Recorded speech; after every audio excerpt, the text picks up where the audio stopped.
Patuloy naman ang kampanya ng ilang senatorial candidate kahit ngayong araw na mga puso. Pero may ilan namang piniling magpahinga na muna. Saksi si Joseph Moro.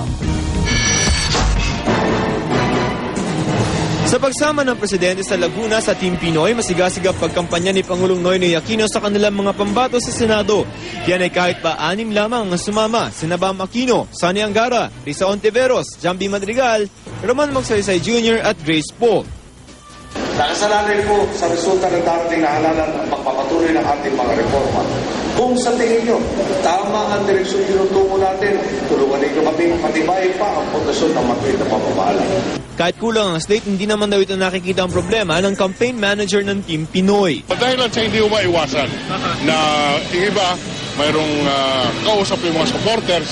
Umaasa raw ang Team Pinoy na susuportahan sila ng Laguna tulad ng ibinigay nitong suporta sa Pangulo noong 2010 presidential elections kung saan kalahating milyon ang nakuha niyang boto sa lalawigang ito.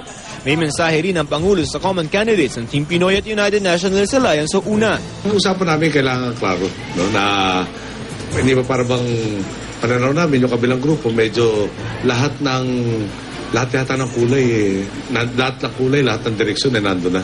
So pag nagsalita tayo sa publiko, gusto natin may isang mensahe. Inimportansya namin sa kanila, sa lahat ng kandidato, kailangan isang mensahe natin. Dahil February 14, naki-Valentine sa mga kandidato sa Kasalang Bayan sa Binyan, Laguna, kung saan naabot sa 500 pares na nag-isang dibdib.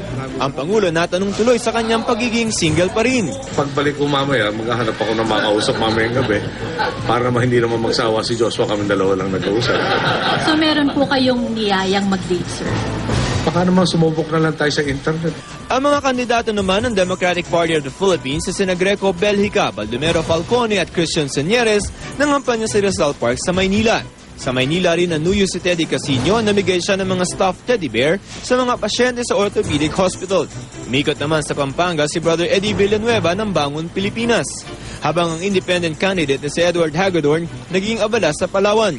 Ang mga kandidato naman ng United Nationalist Alliance tigil muna sa kampanya ngayong araw. Sa February 20 na raw ang susunod nilang campaign sortie.